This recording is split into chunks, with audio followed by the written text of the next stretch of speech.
Is Russell Wilson the biggest weakness on the Denver Broncos roster? Pro Football Focus thinks so.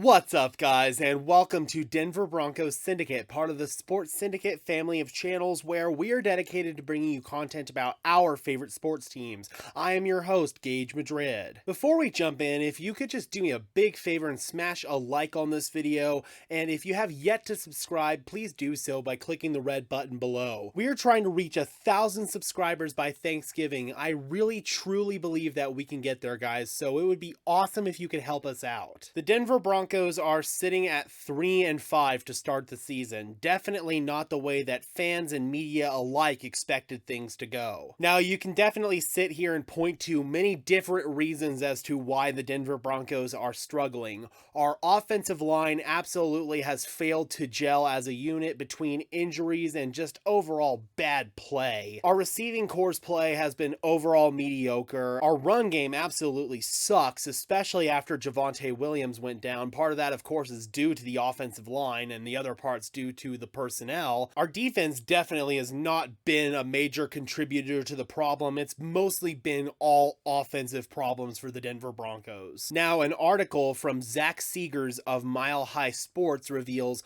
that Pro Football Focus is in belief that there is one big problem for the Denver Broncos on offense, and that is quarterback Russell Wilson. PFF has recently released their mid-season power rankings, and not a surprise to many, the Denver Broncos have fallen quite far from their preseason spot of 20 all the way down to 14. As part of the exercise, PFF's Brad Spielberger named each team's biggest strength, weakness, as well as potential X factor on their roster. Spielberger was quite clear in his belief that their biggest weakness is Russell Wilson. Now, it's no secret to anyone who has watched the Broncos this season that Russell Wilson has not played like the elite quarterback that the team thought that they were trading for. He's missed reads, he's been inaccurate at times, and overall just has not looked like a $250 million quarterback. Wilson got the bye week to rest his banged up shoulder and quadriceps, which will hopefully help him get back on track. Wilson's 58.8 completion percentage ranks 38 out of 46 qualifying quarterbacks,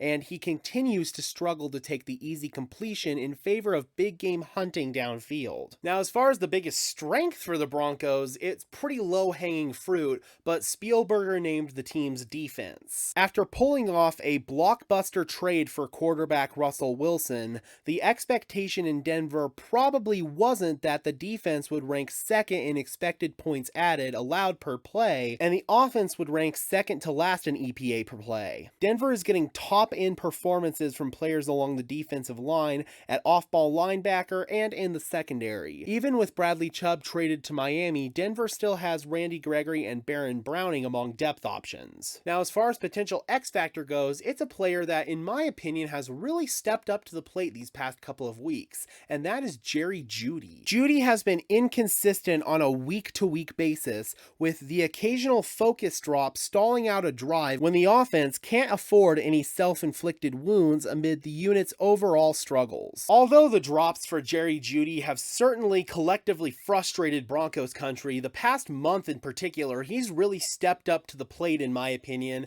and has emerged as the wide receiver 2 that the team desperately needs. I'm curious, Broncos country, do you agree with PFF? Do you believe that Russell Wilson is the biggest problem on the Broncos roster? Drop those comments down below, I would love to hear from you. Be sure to leave a like on this video, as well as subscribe and ring the bell so these videos appear in your notification feed. And while you're at it, be sure to follow me on Twitter at Gage Madrid NFL for even more Broncos coverage. And for now, this has been another episode of Denver Broncos Syndicate. I am your host, Gage Madrid, saying peace out and let's ride.